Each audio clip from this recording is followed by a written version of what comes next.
Hi hello everyone welcome to our channel మన stars. ఈరోజు ఇంటర్వ్యూలో మన ముందున్న స్పెషల్ గెస్ట్ ఎవరో చెప్పాలి అంటే మనందరికీ తెలుసు డిసెంబర్ మంత్ ఈ సలార్ మంత్ అని. ఎందుకంటే ఆ 22 గురించి మనందరం అంత ఈగర్గా వెయిట్ చేస్తాం. బట్ ఎనీవే సినిమాలో చాలా కంటెంట్ ఉందో మనందరికీ తెలుసు కానీ బట్ దానికన్నా ముందు చాలా రూమర్స్ వచ్చాయి. ఈ సినిమాలో సాంగ్స్ ఉంటాయా లేదా అని. బట్ రవి బస్రూర్ గారు మ్యూజిక్ బ్యాక్గ్రౌండ్ మ్యూజిక్ ఏ విధంగా ఉంటుందో మనందరికీ తెలుసు. సో అలాంటిదే సలార్లో కూడా జరిగింది. ఆయన తన ఫస్ట్ సాంగ్తో ఒక బ్యాంగ్ని అయితే క్రియేట్ చేశారు. సో ఒక మంచి ఎమోషనల్ కంటెంట్‌తో, ఒక మంచి ఎమోషనల్ సాంగ్‌తోని రీసెంట్‌గా రిలీజ్ అయిన 'సూర్యుడు' సాంగ్ ఆల్రెడీ 7 మిలియన్స్ క్రాస్ అయిపోయింది. అండ్ మరి ఆ సాంగ్‌లో ఉన్న the voice, the mesmerize voice మన ముందైతే ఉన్నారు హరిణి గారు. మరి మేడంతో మాట్లాడి ఇంకా చాలా విషయాలు తెలుసుకుందాం. Let's go. హాయ్ మేడం, ఎలా ఉన్నారు? హలో అండి. నమస్తే. So first of all huge congratulations. ఎందుకంటే ఒక సాంగ్ కూడా 7 మిలియన్స్ క్రాస్ అయిపోయింది రిలీజ్ అయిన first day. So how you feel? ఎందుకంటే అలాంటి దాంట్లో మీ వాయిస్ ఉండడం. చాలా సంతోషంగా ఉంది. అసలు అంత పెద్ద పాట నా వరకు రావడం అండ్ అది అంతమందికి నచ్చడం చాలా సంతోషంగా అనిపిస్తోంది. మేడం అంటే మీరు పాటల్లోనైనా మాట్లాడుతుంటే కూడా ఫిల్టర్ రావట్లేదు. ఎలా అది హౌ ఇట్ ఈస్? ఆ టిప్స్ ఏమైనా కొంచెం మాకు కూడా చెప్పండి మేడం. అదేం లేదండి. జనాలు ఇష్టపడుతున్నారు అంతే. అంటే ప్రభాస్ గారు ఒక పక్క పాన్ ఇండియా స్టార్ అవుతూనే మరో పక్క హరిణి గారిని కూడా పాన్ ఇండియా స్టార్ చేసేస్తున్నారు. సో మీరెలా ఫీల్ అవుతున్నారు దానికి? అసలు చెప్పలేనండి. చాలా ఎక్స్‌ప్రెస్ చేయలేనంత హ్యాపీగా ఉంది అందరి రెస్పాన్స్ చూస్తూ. అంత బాగా ఇష్టపడుతున్నారు పాటని. అంత బాగా ఆదరిస్తున్నారు నా సింగింగ్‌ని. ఎస్పెషల్లీ మంచి అప్రిసియేషన్ ఇస్తున్నారు స్పెషల్లీ సింగింగ్‌కి. సో చాలా హ్యాపీగా ఉంది. మేడం మీకు తెలిసిందే ఇప్పుడు తెలుగు ఇండస్ట్రీలో సింగర్స్ ఏ లాంగ్వేజ్‌కి ఆ లాంగ్వేజ్, లేకపోతే ఒక లాంగ్వేజ్‌లో ఒక సాంగ్ పాడడానికి వేరే సింగర్స్‌ని ట్రై చేస్తూ ఉంటారు. అవును. ఒక చరణం పాడడానికి ఒకరు ఒక చరణం. బట్ అలాంటిది ఈ రాతలే సాంగ్‌లో టోటల్ ఒక 4 లాంగ్వేజెస్ మీరే కవర్ చేసేయడం జరిగింది. సో హౌ అంటే అప్పుడు ఏ విధంగా దాన్ని హ్యాండిల్ చేయడం జరిగింది? ఒక పాన్ ఇండియా ప్రాజెక్టు, కృష్ణకాంత్ గారి లిరిక్సు, జస్టిన్ ప్రభాకర్ గారి మ్యూజిక్. సో వాటిని మీరు ప్రెజర్‌గా తీసుకున్నారా? లేకపోతే అదొక అప్రిషియేషన్‌గా తీసుకోవడం జరిగిందండి? తెలుగు పాడినప్పుడు ప్రెషర్ ఏం లేదు. అది మన లాంగ్వేజ్. సో ఈజీగా పాడేయగలిగాను. సార్ గూడా నేను ఎలా పాడానో దాన్ని అలా యాక్సెప్ట్ చేశారు. దానిలో కొంచెం ఇంప్రొవైజేషన్స్ అన్నీ కూడా నేను యాడ్ చేసినవి కూడా ఆయన తీయలేదు. అలాగే ఉంచేశారు జస్టిన్ సార్. సో వేరే లాంగ్వేజెస్‌కొచ్చేటప్పటికి నేను పాడగలనా లేదా అని ఒక డౌట్ అయితే వచ్చింది డెఫినెట్‌లీ. బట్ లిరిసిస్ట్‌లందరూ కూడా ఆ లాంగ్వేజ్ నుంచి లిరిసిస్ట్‌లందరూ కూడా బాగా హెల్ప్ చేశారు. వాళ్ళు ఆడియో మెసేజెస్ పెట్టి వాటిని విని నేను పాడడం జరిగింది. సో ప్రతి లాంగ్వేజ్‌లో. సో అది కొంచెం టఫే. అండ్ అందులోనూ మలయాళం నేను ఎప్పుడు పాడలేదు. కన్నడ అండ్ తమిళ్ పాడినవి నేను నేర్చుకున్నవి కూడా ఉన్నాయి కానీ Malayalam very first time. So అది పాడినప్పుడు కొంచెం టఫ్ అనిపించింది. కొన్ని వర్డ్స్ పలకడం కొంచెం కష్టమైంది. అవన్నీ మళ్ళీ రీటేక్ చేసాం కొన్ని. బట్ ఫైనల్‌గా అవుట్‌పుట్ చాలా బాగా వచ్చింది. టెన్షన్ ఏదైతే ఉందో అదంతా అవుట్‌పుట్ విన్న తర్వాత పోయింది. సో 'ప్రభాస్' గారు, 'హాషిని' గారు, 'కృష్ణకాంత్' గారు సెకండ్ టైమ్ కొలాబరేషన్. సో అది అవును. 'సూర్యుడే' సాంగ్‌తోని. సో అంటే ఈ జర్నీ అంతట్లోని వాట్ మేడం అంటే 'కృష్ణకాంత్' గారు ఎప్పటినుంచో సపోర్ట్ చేసుకుంటూ వస్తున్నారు. 'రవి బస్రూర్' గారి సపోర్ట్ ఎప్పటికప్పుడు ఉంటుంది. సో డైరెక్టర్స్ నుంచి ఇదంతా ఉంటుంది. సో యాస్ ఎ సింగర్‌గా వీటన్నిటిని ఏ విధంగా ముందుకు తీసుకెళ్తూ ఉంటారు మీరు? వాళ్ళ నమ్మకాన్ని నిలబెట్టడమే ఒక పెద్ద టాస్క్ అండి. అలాంటిది వాళ్ళందరూ నమ్మినప్పుడు ఆ పాటని వాళ్ళకి కావాల్సినట్టుగా డెలివర్ చేయడం అనేది నా జాబ్. సో నేనది 90% నేను చేశాననే నమ్ముతున్నాను. అండ్ మిగతా 10% ఆడియన్స్ చేతుల్లో ఉంది. దాన్ని ఎలా రిసీవ్ చేసుకుంటారు అనేది. ఓకే. సో నేను స్టిల్ నాకింకా కొంచెం సాటిస్ఫాక్షన్ తక్కువే ఉంటుంది పాడిన తర్వాత కూడా. దాన్ని ఇంకా బెటర్‌మెంట్ ఇచ్చుంటే బావుంటుంది అని. సో అవన్నీ మ్యాటర్ అవుతాయి. వీళ్ళందరితో వర్క్ చేసేటప్పుడు వాళ్ళందరూ కూడా సాటిస్ఫై అవ్వాలి నేను పాడిన దానికి. సో వాళ్ళందరూ సాటిస్ఫై అయ్యారు కాబట్టే మేబీ సాంగ్ రిలీజ్ చేశారు నా వాయిస్‌లో. అది అందరికీ నచ్చింది కాబట్టి ఇంత పెద్ద హిట్ చేశారు. సో 'మదగజం'తో 'రవి బస్రూర్' గారితో జర్నీ స్టార్ట్. ఒక అవును. స్మాల్ జర్నీ ఇప్పుడు ఒక పెద్ద జర్నీగా మారిపోతుంది. అవును. సో అంటే ఎలా ఫీల్ అవుతారు? ఎందుకంటే ఇలాంటి మ్యూజిక్ డైరెక్టర్లు ఎప్పటికప్పుడు మనల్ని గుర్తు చేసుకుంటూ, మన టాలెంట్‌ని గుర్తు చేస్తూ you can do that anything అనేది. సో అప్పుడు మీకెలా ఉంటుంది మేడం? లవ్ 'మదగజ' చేసినప్పటికే ఆల్రెడీ 'కేజీఎఫ్ 1' వచ్చింది. చాలా పెద్ద హిట్ అయింది 'కేజీఎఫ్ 1' అన్ని సాంగ్స్ కూడా 'సలాం రాకీ భాయ్' గాని, 'అమ్మ పాట' గాని అన్నీ కూడా చాలా బిగ్గెస్ట్ హిట్స్ అప్పుడు. అప్పటికి నేను ఇంకా మూవీ చూడలేదు గానీ పాటలు చాలా బాగా హిట్ అయ్యాయి. నేను ఆ రోజు పెట్టుకొని మూవీ చూసాను. తర్వాత నాకు అన్‌ఎక్స్‌పెక్టెడ్‌గా కాల్ వచ్చింది. సార్ దగ్గర నుంచి ఇలాగ పాడాలి ఒక 'మదగజ' అనే మూవీ ఉంది. అది మీరు తెలుగులో పాడాలి. ఆయనతో అప్పుడే వర్క్ ఎక్స్‌పీరియన్స్ ఏంటి ఇంత పెద్ద సినిమాకి మ్యూజిక్ డైరెక్షన్ చేసిన రవి బస్రూర్ సార్ ఇంత డౌన్ టు ఎర్త్ ఉన్నారు. ఇట్లా మాట్లాడేస్తున్నారు అందరితో చాలా బాగా మాట్లాడుతున్నారు అని అది చూసినప్పుడే అర్థమైపోయింది ఆయన మెంటాలిటీ ఏంటనేది. ఆయన చాలా నార్మల్ పర్సన్. చాలా బాగా మాట్లాడతారు. అందరిని ఒకేలాగా ట్రీట్ చేస్తారు. సింగర్‌తో చాలా ఫ్రీగా ఉంటారు. కంఫర్టబుల్ సిట్యుయేషన్‌ని క్రియేట్ చేస్తారు చుట్టుపక్కల. ఆ ఎన్వైర్న్‌మెంట్ అంతా కూడా చాలా కంఫర్టబుల్‌గా ఉంటుంది. సో అప్పటి నుంచి ఇప్పటిదాకా కూడా 5 మూవీస్ ఎన్నో పాడాను నేను ఆయనకి. అవన్నీ కూడా ఆయనతో అంతే కంఫర్ట్‌తో వర్క్ చేశాను. అంత బాగానే సపోర్ట్ చేశారు. రెస్పాండ్ అయ్యారు నాతో. మరి ఎప్పుడు కూడా మ్యూజిక్ డైరెక్టర్ సింగర్ స్ట్రాంగ్ ఏంటి, ఆయన స్ట్రెంత్ ఏంటి, దాన్ని బట్టి ఒక సాంగ్‌ని ఏ విధంగా సింగర్‌తో పాడించుకోవాలని చూస్తుంటారు. బట్ రవి బస్రూర్ గారు ఎప్పటికప్పుడు మీతో ఎక్స్‌పెరిమెంట్ చేస్తుంటారు. చేశారు. సో 'కబ్జా'కి పిలిచి సాహితీ గారినేమో హిట్ చేసి మిమ్మల్ని హిట్ అవును. చేశారు. సో అలాగే సలార్ కూడా కాలేజ్‌లో ఏమైనా కొంచెం భయపడ్డారు. ఈసారి కూడా అలాంటిది ఏమైనా ఎక్స్‌పెరిమెంట్ చేయబోతున్నారా? లేకపోతే అసలు పాట ఏంటనేది నాకు ఫస్ట్ ఆఫ్ ఆల్ తెలీదు. ఆయన ఫోన్ చేసినప్పుడు కూడా మిగతా పాటలు 2 నేను విన్నవి వేరే పాటలు. Completely different songs. అసలు ఇప్పుడు పాటుంది నువ్వు పాడాలి అన్నప్పుడు కూడా నేను అది మెలోడీ అనుకోవాలా ఏం చెప్పలేదు. నేను పంపిస్తాను పాడేసేయండి అన్నారు. అంతే. ఎక్కువ డిస్కషన్ కూడా లేదు ఫోన్‌లో. ఓకే అన్నాను, పెట్టేసాను, అయిపోయింది. బట్ ఎలాంటి పాటొస్తుంది ఏంటి అనేది ఒక టెన్షన్ అయితే ఉంది. ఆల్రెడీ 'కబ్జా'లో నాకు భయం, అది ఎలా రిసీవ్ చేసుకుంటారు ఆ సాంగ్‌ని అని ఒక భయం ఉండింది 'కబ్జా'లో. సో ఇప్పుడు కూడా అలాంటి పాట ఏమైనా ఎక్స్పెరిమెంట్ చేయబోతున్నారా అన్న డౌట్ ఉంది. బట్ పాట విన్నాక హమ్మయ్య అనుకున్నా. బట్ నాకు ఇంకా స్టిల్ అర్థం కాని విషయం ఏంటంటే నా రేంజ్ అంతా, నేను పాడే రేంజ్ అంతా కూడా కొంచెం ఎక్కువ పైన పాడతాను. ఈ పాట అంతా కూడా చాలా మిడ్ రేంజ్ బేస్‌లో ఎక్కువ ఉంటుంది. నా వాయిస్‌కి సూట్ అవుతుందా లేదా అన్న క్వెషన్ నాకు ఫస్ట్ నుంచి రిలీజ్ అయ్యేదాకా ఉండింది. అందరూ యాక్సెప్ట్ చేయగలుగుతారా లేదా? నా వాయిస్ ఏమో చాలా థిన్ వాయిస్. దానికి అంత వెయిట్ రాదు. బట్ ఓపెన్ సింగింగ్ పాడమని అడిగారు. ఓపెన్ సింగింగ్ పాడాను. ఆ ఓపెన్‌నెస్ సరిపోతుందా లేదా? ఇదంతా ఒక డౌట్ ఉంది. బట్ అది ఫైనల్‌గా అవుట్‌పుట్ విన్న తర్వాత ఓకే. వాళ్ళు సెలెక్ట్ చేసుకున్నది జస్టిఫై నేను చేయగలిగాను. వాళ్ళు చేసినందుకు నేను వాళ్ళ ట్రస్ట్ నిలబెట్టాను. జనాలు యాక్సెప్ట్ చేశారు నా వాయిస్‌ని అనేది రిలీజ్ అయ్యాక, ఇంత హిట్ అయ్యాక అర్థమైంది. Really enjoying that music and voice also. అంటే మెయిన్‌గా మేడం, అంటే బస్రూర్ గారు ఈ సాంగ్‌కి ఇలా పిలిచినప్పుడు అంటే ప్రతి ఒక్కరికి కూడా ముందు నుంచి సలార్‌లో పాటలు లేవు, పాటలు లేని చాలామంది అన్నారు. బట్ మీరు ఆయనతో వర్క్ చేసి మిగతా 2 సాంగ్స్‌లో కూడా మీరు కోఆర్డినేట్ చేయడం జరిగింది. అవును. What's your inner feel? ఎందుకంటే మీకు ఆల్రెడీ తెలిసిపోయింది. కోఆర్డినేషన్‌కి పిలిచినప్పుడు కూడా వావ్! నన్ను సలార్‌కి పిలిచారు. సలార్‌కి వర్క్ చేయడానికి పిలిచారు. జస్ట్ నేను దానికి ఒక పార్ట్ అవుతున్నాను అన్నదానికే చాలా థ్రిల్లింగ్‌గా ఫీల్ అయ్యాను. పాట విన్నాక కూడా భలే ఉందే పాట, చాలా బావుంది. నాకు కూడా ఒక పాట ఉంటే బావుండు అనే ఫీలింగ్ ఆ రోజే క్రియేట్ అయింది. కానీ ఉంటుందో లేదో, నాకు ఇస్తారా లేదా అనే ఒక డౌట్ అయితే ఉంది. బట్ అప్పటినుంచి అట్‌లీస్ట్ నాకు లేకపోయినా నేను దానిలో వర్క్ చేశాను. కోఆర్డినేషన్ అనే పేరేసినా చాలు. మన పేరు సలార్‌లో ఒకటి ఉంటే చాలనే ఒక ఆ కోరిక అయితే ఉండింది. అది దేవుడి దయ వల్ల నెరవేరిపోయింది ఒక పాట ద్వారా. ఓకే. అంటే మాకు సాంగ్ రిలీజ్ అయినంత వరకు ఓకే. ఒక సాంగ్ వచ్చిందని మాకు తెలుసు. బట్ మీరు ఎంతవరకు ఇన్సైడ్ లీక్ చేశారు? చరణ్ గారికి గాని, లేకపోతే అమ్మ నాన్నకి గాని సాంగ్స్ ఉన్నాయి. లక్కీగా అది రిలీజ్ అయ్యే 1 వీక్ ముందే పంపించారు కాబట్టి నేను ఎక్కువ మందికి లీక్ చేయలేకపోయాను. ఓన్లీ నా ఫ్యామిలీ వరకు తెలుసు నేను పాడుతున్నానని. అది రవి బస్రూర్ గారి దగ్గర ఏంటంటే ఒక పాట ఇచ్చారు అంటే అది కంపల్సరీ ఫైనల్ అయిపోతుంది. అది ఫైనల్ వెర్షనే అన్నట్టు లెక్క. ట్రాక్ అయితే ట్రాక్ అని చెప్తారు. లేదంటే అది కంపల్సరీ ఫైనల్ అయిపోతుంది ఆయన ఇచ్చారంటే. ఎందుకంటే ఆయన కొత్తగా వచ్చే సింగర్స్‌కి గానీ, లేకపోతే ఆయన ఎప్పుడు ఛాన్స్ ఇవ్వని సింగర్స్‌కి గానీ ఆయన ఇచ్చారు అంటే ఆయన మళ్ళీ మార్చరు.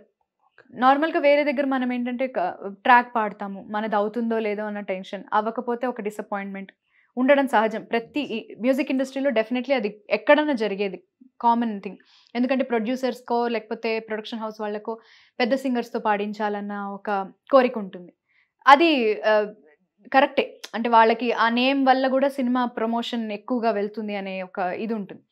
బట్ ఇందులో ఏంటంటే ఈయన ఫస్ట్ నుంచి కూడా కేజీఎఫ్ నుంచి చూసుకుంటే అందరూ కూడా న్యూ కమర్స్ అయినా అవ్వాలి, లేకపోతే చాలా తెలియకుండా కొత్తగా వచ్చే పాడే వాళ్ళైనా అయ్యి ఉన్నారు.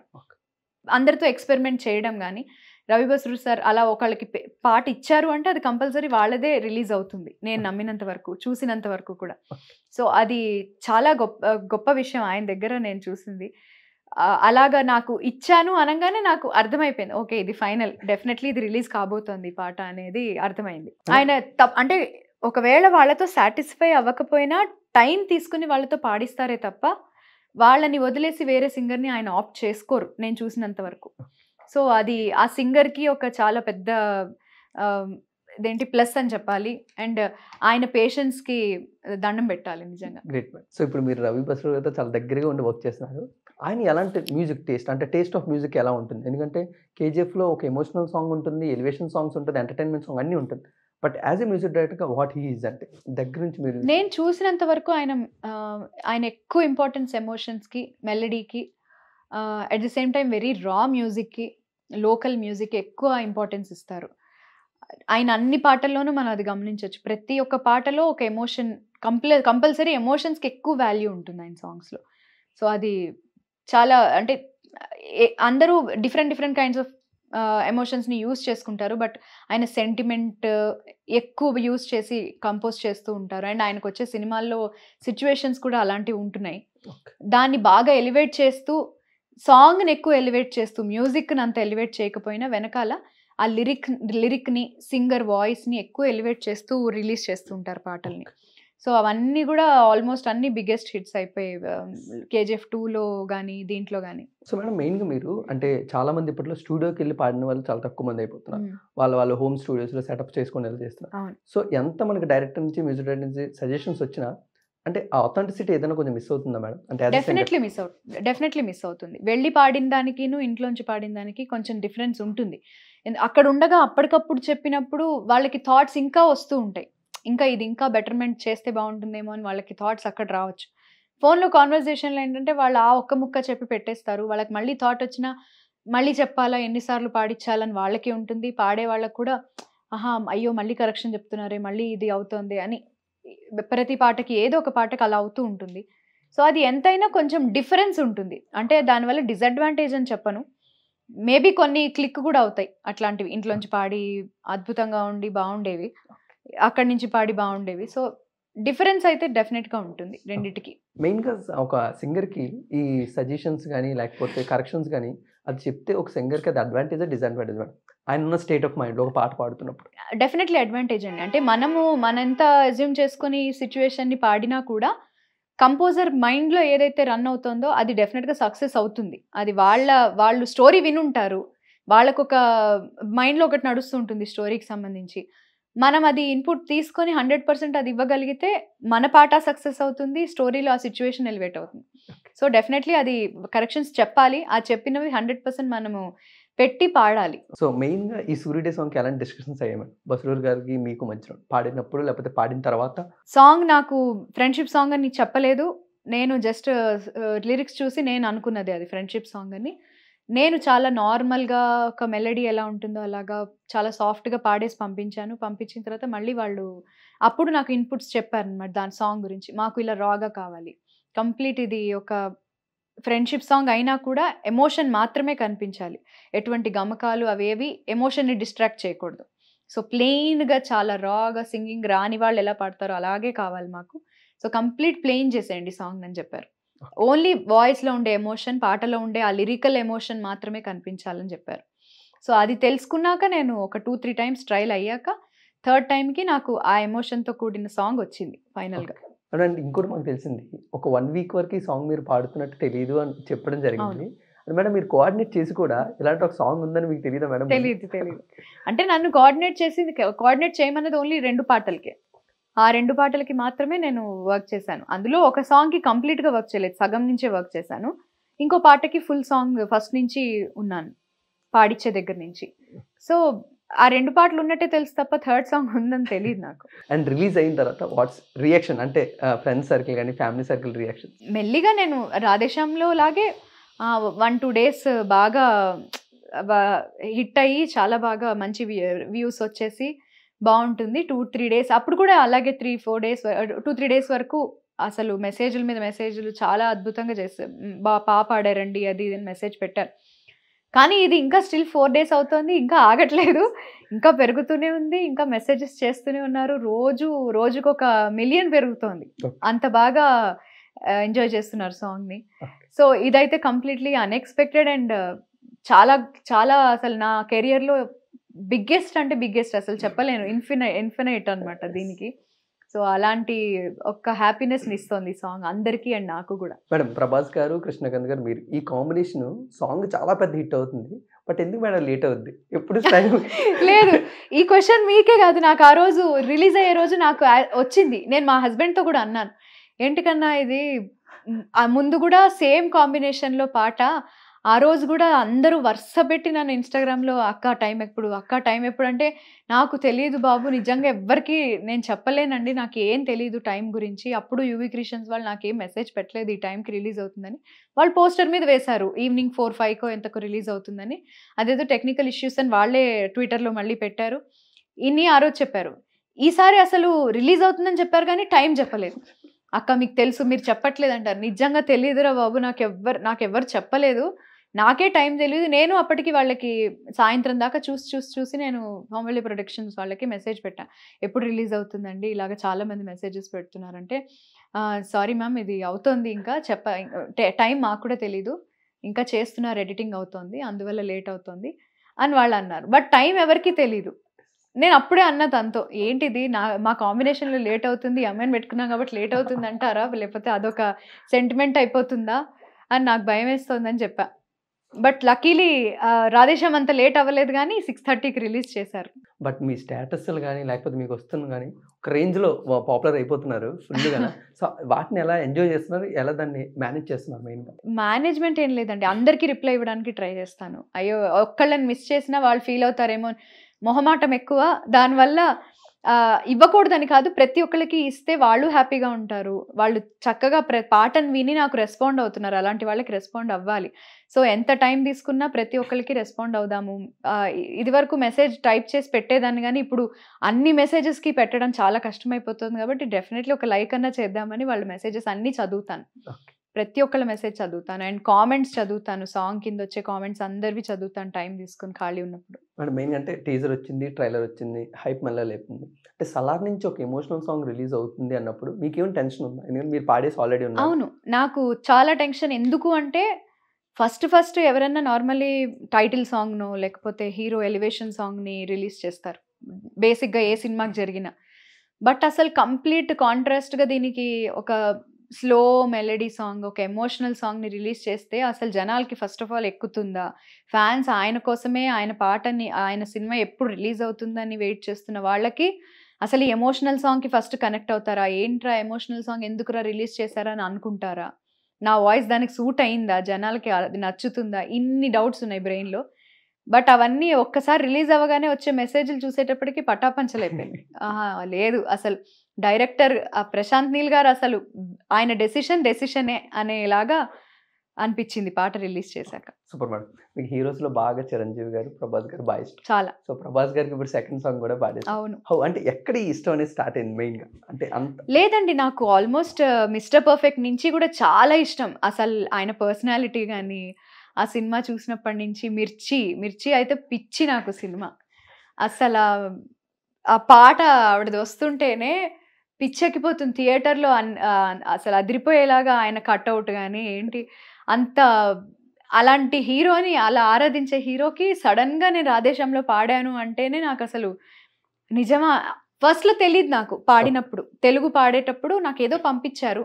ఇది 'రాధేశ్యామ్' అని తెలీదు. అందులో ఎక్కడ పాటలో గూడా 'రాధేశ్యామ్' అనేది రాలేదు. బట్ ఎందుకో డౌట్ కొట్టేది. ఇదేదో 'రాధేశ్యామ్' ట్రైలర్ చూసాం మనం, అందులో మ్యూజిక్‌లా ఉందే అని అనుకున్నాం ఆ రోజు. బట్ తర్వాత నేను ఫైనల్ పాడడానికి వచ్చినప్పుడు ఇది 'రాధేశ్యామ్' మూవీ అని చెప్పారు వాళ్ళు. ఓకే. చెప్పినప్పుడు అయ్య బాబోయ్! 'ప్రభాస్' గారికి పాడుతున్నానా నేను అని నమ్మడానికి అది రిలీజ్ అయ్యేదాకా టైం పట్టింది. బట్ ఇది సెకండ్ మూవీ. అసలు ఆయన్ని మళ్ళీ ఎప్పుడైనా కలవాలి అనే కోరిక మాత్రం అలా మిగిలిపోయింది. అది ఎప్పటికైనా కలవాలి ఆయన్ని. సో, 'ప్రభాస్' గారు ఒక ఫ్యాన్‌గా 2 పాటలు పాడేసారు. సో, అవును. వాళ్ళ ఫ్యాన్స్ నుంచి ఎలా ఎంజాయ్ చేస్తున్నారు ఒక ఫ్యాన్స్‌గా? అమ్మో! వాళ్ళైతే అసలు "అక్క, ఏంటక్క మీ వాయిస్‌కి మేము అసలు ఫ్యాన్ అక్క, రుణపడిపోయి ఉంటాం. మీరు అంత బాగా పాడారు. మా అన్నయ్య సాంగ్‌ని అంత ఎలివేట్ చేశారు" అని చాలా చాలా సంతోషంగా మెసేజ్ పెడుతున్నారు. వాళ్ళందరి మెసేజెస్‌కి అసలు చాలా తట్టుకోలేకపోతున్నాను నిజంగా. అంత ఆనందం వస్తోంది వాళ్ళ మెసేజెస్ చూస్తుంటే. ఓకే. మీరు ఎప్పటికప్పుడు మొత్తం పెద్ద పెద్ద మ్యూజిక్ డైరెక్టర్‌లతో వర్క్ చేస్తూ ఉన్నారు. మంచి మంచి సాంగ్స్ పాడుతూ ఉన్నారు. ఇలా అవుతూ ఉంది. సో, యాస్ ఎ సింగర్‌గా ఇంకా ఏదన్నా అచీవ్ చేయాలి అంటే ఫ్రంట్‌కి ఇంకా? లేదండి, మంచి మంచి పాటలు రావాలి. ఇంకా మంచి పాటలొచ్చి అన్ని రకాల పాటలు అన్ని రకాలు ట్రై చేయాలి నేను. అదైతే ఎప్పటికీ ఉంటుంది. అన్ని జోనర్స్, ఏ మ్యూజిక్ డైరెక్టర్ అయినా కొత్త కొత్త జోనర్స్ నాతో ట్రై చేయిస్తే అలా గూడా పాడాలని కోరికగా ఉంది. సో, మరి 'సూర్యుడి' సాంగ్‌లో మెయిన్‌గా కృష్ణకాంత్ గారి లిరిక్స్ మొత్తం మీకు బాగా నచ్చిన లిరిక్స్ ఒక సింగర్‌గా? మెయిన్ అది ఆ హుక్ లైన్ ఏదైతే చరణంలో ఉంటుందో, అది చాలా ఇష్టం. స్నేహం గురించి నూరేళ్ళు నిలవాలే ఆ లైన్ చాలా ఇష్టం. ఓకే. అండ్ సెకండ్ చరణంలో కంచె ఒకడైతే దది మించేవాడొకడు అని. అది భలే రాశారు. అసలు పాటంతా అద్భుతము. ఆ లైన్‌కొచ్చేటప్పటికి ఏదో ఇలా ఛాతీ ముందుకొచ్చేసి అందరూ అలాగే ఫీల్ అవుతున్నారు యాక్చువల్లీ ఆ పర్టిక్యులర్ లిరిక్ అంతటికి కూడా. సో, అది అద్భుతంగా రాశారు. ఇద్దరు ఫ్రెండ్స్ గురించి, 2 క్యారెక్టర్స్ గురించి చాలా బాగా ఎక్స్‌ప్లెయిన్ చేస్తూ, మనకి పాట వింటే అసలు సినిమాలో వాళ్ళిద్దరు ఎలాంటి మెంటాలిటీస్ అనేది తెలిసిపోయేలాగా రాశారు. సో, మొత్తం లిరికే చాలా రాశారాయన. సూపర్. సో 'సూర్యుడే' సాంగ్ రిలీజ్ అయిపోయింది. ఆల్రెడీ బ్లాక్ బస్టర్ అయింది. ఇంకా ఒక 1 వీకే ఉంది సినిమా అవును. రిలీజ్ అవ్వడానికి. ఇంకా 2 సాంగ్స్ ఉన్నాయంటున్నారు. సో ఏదన్నా మా కోసం కొంచెం అమ్మో! లేదు. తెలీదండి. అది వాళ్ళు ఆఫీషియల్‌గా రిలీజ్ చేయాలి. చేస్తారో లేకపోతే డైరెక్ట్‌గా అందరికీ సినిమాలోనే వినే అవకాశం ఉందో తెలీదు. బట్ నేను ఈగర్‌లీ వెయిటింగ్ ఆ పాటలు కూడా వినడానికి. అక్క మీకు తెలుసో తెలియకో మీరు ఒక ఇన్ఫర్మేషన్ ఇచ్చేసారు. ఆల్రెడీ అది బాగా వైరల్ అయిపోతుంది. ఒక మాస్ సాంగ్ రాబోతుంది ఎలివేషన్ సాంగ్ అని. మాస్ సాంగ్ కాదది. ఓకే. Elevation song. అది చాలా బావుంది. నేను విన్నప్పుడు పాట. అంటే నేను విత్ కంప్లీట్ మ్యూజిక్‌తో వినలేదు ఆ పాటని. ఆ రోజు ఓన్లీ టేక్ తీసుకోవడానికి వెనకాల ఉన్న కార్డ్స్‌తోనే విన్నాను. బట్ ఫుల్ సాంగ్ కోసం నేను వెయిటింగ్. ఆ పాట నాకు చాలా నచ్చింది. ఓకే. ఆ రోజు దాదాపు చాలా సేపు పాడాను. సింగర్‌తో పాడించడానికి నేను ఎదురుగా ఉండి పాడుతూ నేర్పించాననమాట వాళ్ళకి. సో, అరే! ఈ పాట నేను పాడితే బావున్నే అనే ఫీలింగ్ కూడా వచ్చింది నాకు ఆ టైంలో. భలే పాట అది. చాలా బావుంది. అది కూడా కేకే గారే రాశారు. చాలా చాలా అద్భుతంగా రాశారు ఆ పాటనైతే. ఇప్పుడు మీరు ఆల్రెడీ చెప్పేసారు తెలుసా? నేనేం చెప్పలేదు. ఎలివేషన్ సాంగ్ నేను పాడాల్సిందంటే అందులో ఆల్రెడీ ఫీమేల్ వాయిస్ ఉంటుంది. ఆల్రెడీ లిరిసిస్ట్ కేకే గారు అని తెలుసు. లిరిసిస్ట్ కేకే గారే చాలా అండ్ ఇంకోటి ఏంటంటే అక్క, ఇందులో ఒక మంచి అంటే స్పెషల్ సాంగ్ ఉందని కూడా మాకు తెలుసు. సో 3 సాంగ్స్ అక్కడే కంప్లీట్ అయిపోయి. ఇంకో పాట నాకు తెలీదు. ఇంకో స్పెషల్ సాంగ్ మీరు చెప్పండి మరి. నాకు అస్సలు ఐడియా లేదు స్పెషల్ సాంగ్ ఉందండి కదా ఒక స్పెషల్ సాంగ్ కూడా డిజైన్ చేశారు. అవునా? తెలీదు. నిజంగా తెలీదు. ఇప్పుడు కరెక్ట్ గా మేనేజ్ చేస్తున్నారు. నిజంగా తెలీదు. తెలిస్తే అంటే ఇంకో పాట ఉంది. అది ఎవరు పాడారో అది క్యారెక్టర్స్ బట్టి ఉంటుందేమో మరి నాకు తెలీదు. బట్ మీరేదో స్పెషల్ సాంగ్ అంటున్నారు. నాకు తెలీదు అది ఉందో లేదో. సో ఎనీథింగ్ డిసెంబర్ 22 మీరేంటి? మీ ప్లానింగ్ ఏంటి డిసెంబర్ 22? లేకపోతే మెల్లగా చూస్తారు? నేను ఇందాకే హుడీ కొనుక్కున్నాను. అది వేసుకునే సినిమాకి వెళ్దామని. సో ఇందాకే సలార్ హుడీ ఆర్డర్ చేశాను అనమాట. సో తప్పకుండా నేను ఆ రోజే చూస్తాను ఫస్ట్. సో ఎక్కడ చెప్తే మీ ఫ్యాన్స్ కూడా మీరు ఫ్యాన్స్ అందరితో కలిసి ఏమో నాకు టికెట్లు దొరకాలి. నేను వెయిట్ చేసినంటే ఎప్పుడు ఓపెన్ అవుతుందా ఫస్ట్ బుక్ చేద్దామని. Okay. And before conclude that మీకు నచ్చిన లైన్స్ ఒక ఫ్యూ మేము. కంచె ఒకడైతే అది మించే వాడొకడే, ఒకడు చిచ్చుర ఒకడు తెమ్మెర కలిసి దహనాలే, వేగమొకడు త్యాగమొకడు గతము మరువని గమనమే, ఒకరికొకరని నమ్మి నడిచిన స్నేహమే ఇదిలే, నూరేళ్ళు నిలవాలే, సూర్యుడే గొడుగు పట్టి వచ్చాడే భుజము తట్టి, చిమ్మ చీకటిలోను నీడల ఉండెటోడు, రెప్పనొదలక కాపు కాసడి కన్నువాడు. సూపర్ అక్క. Thank you so much. అంటే ఇందులోని ఒక ఫ్యాన్ గా ప్రభాస్ గారికి ఒక లైన్ డెడికేట్ చేయాలంటే ఏ లైన్ ఉంటుంది? ఒకడు గర్జన ఒకడు ఉప్పెన వెరసి ప్రళయాలే. సూపర్ అక్క. అసలు ఆయన కటౌటే అదిరిపోయింది సినిమాలో. ఎంత అందంగా ఉన్నారో. సో వింటేజ్ ప్రభాస్ గారిని చూడడానికి మీరు కూడా ఈగర్ గా వెయిట్ చేస్తారు. చాలా. సో ఎనీవేస్ ఫైనల్ గా ఇంత ప్రేమను మాకు సాంగ్ రూపంలో ఇచ్చారు. మేము అదే ప్రేమ తిరిగి ఫ్యాన్స్ చాలా ఇస్తున్నాం. సో ఆ ఫ్యాన్స్ మీ మాటల్లో మీ పాటల్లో ఎనీథింగ్. అందరికీ మనస్ఫూర్తిగా థ్యాంక్ యూ. అసలు ఇంత పాటని ఇంత దూరం దాకా తీసుకొస్తున్నారు. ఇంకా దాన్ని ఇంకా ఇష్టపడుతున్నారు. ఇంకా వింటున్నారు. సో వ్యూస్ అవి ఇవి లెక్క కాదు కానీ మీ ప్రేమ చాలా ఇంపార్టెంట్. అది ముందు నాకు ఇస్తున్నారు. సో చాలా చాలా రుణపడిపోయి ఉంటాను మీ అందరికీ కూడా. ఫ్యాన్స్ ఒక్కళ్ళకే కాదు ప్రతి ఒక్క మ్యూజిక్ లవర్కి. Thank you so much. So wish you all the success. Thank you. Nice to talk with you. And చాలా మంచి మంచి ప్రాజెక్ట్స్ చేసి నీ విష్ లిస్ట్ అంతా ఫుల్ అయిపోవాలి. మళ్ళీ ఇంకొక ఇంటర్వ్యూ చేసుకోవాలని మనస్ఫూర్తిగా. Thank you so much. Thank you. So guys మీరందరూ కూడా ఎవరైనా ఒకవేళ సలార్ సినిమా నుంచి సూర్యుడే సాంగ్ మిస్ అయితే సచ్ ఏ బ్యూటిఫుల్ వాయిస్ని మీరు మిస్ అవ్వని అవుతారు. సచ్ ఏ బ్యూటిఫుల్ లిరిక్స్ కూడా. సో తప్పకుండా మీరు అందరూ కూడా సలార్లోని రిలీజ్ అయిన ద ఫస్ట్ సింగిల్ సాంగ్ సూర్యుడే సాంగ్ నుంచి విని ఎంజాయ్ చేయండి. అండ్ అలాగే డిసెంబర్ 22 సలార్ సినిమాని కూడా థియేటర్లో చూసి ఎంజాయ్ చేయండి. Thank you so much.